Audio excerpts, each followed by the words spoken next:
Fabian Akeze says, I will not be surprised if nothing happens at the end of the day. The US predicted that Nigeria will cease to exist after the 2015 elections, and here we are today, still forging ahead. What do you have to say to that?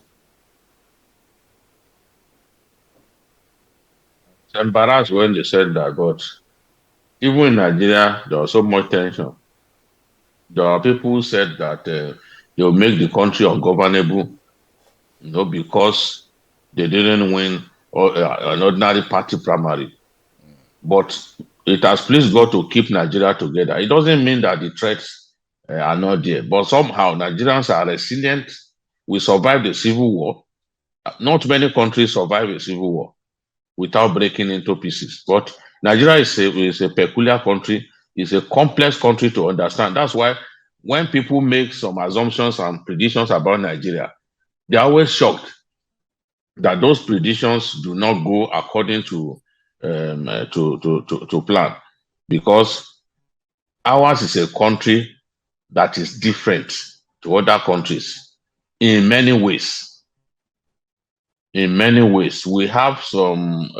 I think our people are determined to make this union called Nigeria work, and the Americans underrated the determination of Nigerians to stay alive. We have to thank even Goodluck Jonathan, for example, who said, "Look, whatever happens, no body should be killed because of an election, because human life far outweighs um, um, how did he even put it? That no life should be taken just because for me to win an election." So when a president talks like that, it sends the right message that he's not prepared to stay in office by all means possible.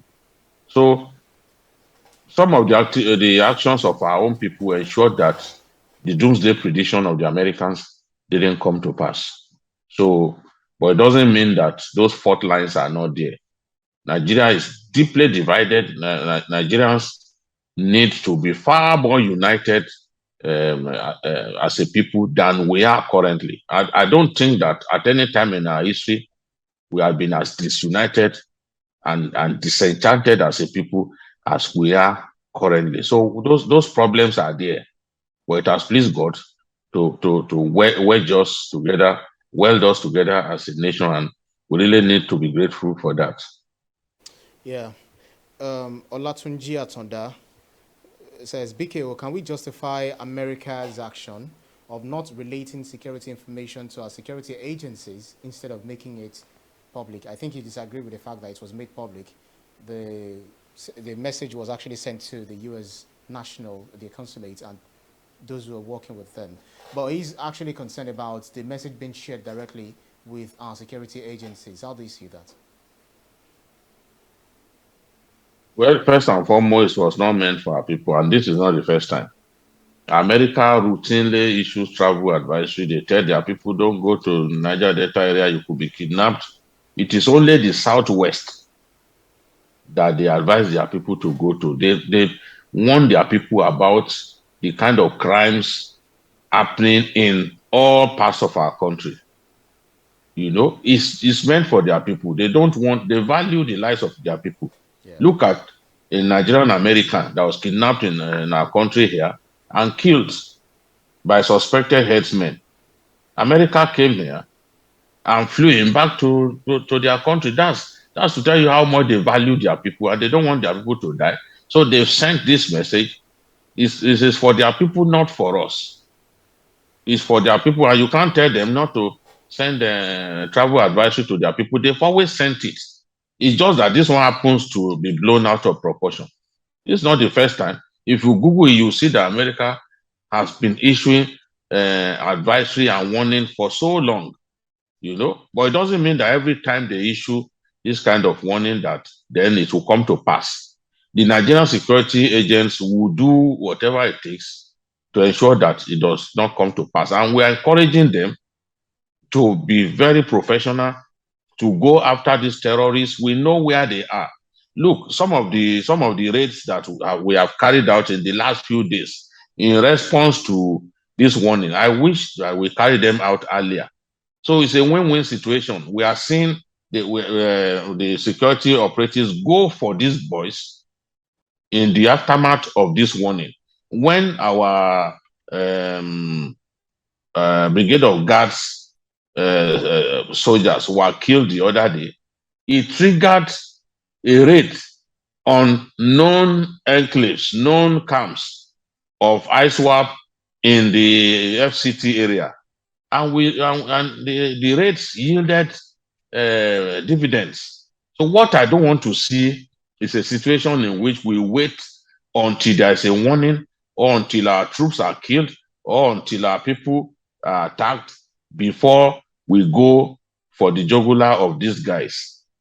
For so long, I warned that terrorists will attack the University of Abuja.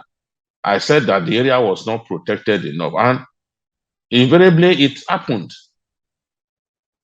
We shouldn't have even allowed it to happen if our security operatives had heeded the warning that I repeatedly gave on journalist hangout. So we don't have to be reactive. We need to be proactive. Go after these cells using intelligence and decimate them, make it impossible for them to threaten our people and take the lives of our people. Look at just today, I was reading that so many people were kidnapped on Lagos Ibadan Expressway. We always have the feeling that, oh, some areas are safe and nothing will happen there. You know? So we just have to be ready. I know that it is not easy, but instead of flexing muscles and comparing ourselves needlessly with America that we can't match in many ways, we have to do what is right. If they are saying that they suspect that these guys are about to launch an attack, it must be because they have some information. Now our duty is to make sure that that does not happen. Look at some of the stories that we are reading now, that in Abuja, we have been able to arrest some ISWAP men. You know, some of them pretending to be security men, guard, some of them pretending to be artisans. Now we've been able to arrest a good number of them in the last 1 week. That means this warning by the Americans has yielded some dividends, because we didn't launch this attack until this warning came. So we need to go after these boys and not wait until they strike before we deal decisively with them. So if we achieve the aim of keeping those boys at bay, then everyone will be happy. It means that the warning has not gone unheeded, because the warnings are meant to not just direct the Americans to watch their movement or to be careful of the places that they go, but to also nudge Nigerian security operatives to do the needful. And we are beginning to do the needful now, so it makes me happy. I'm not for the argument about schools being raided in the US and they are unable to stop schools from being attacked. There's nobody can stop such attacks, especially in a country as big as that. Terrorism will happen once in a while, but we have to keep working hard to ensure that these guys are unable to kill our people, are unable to traumatize our people, because that is what gives them joy.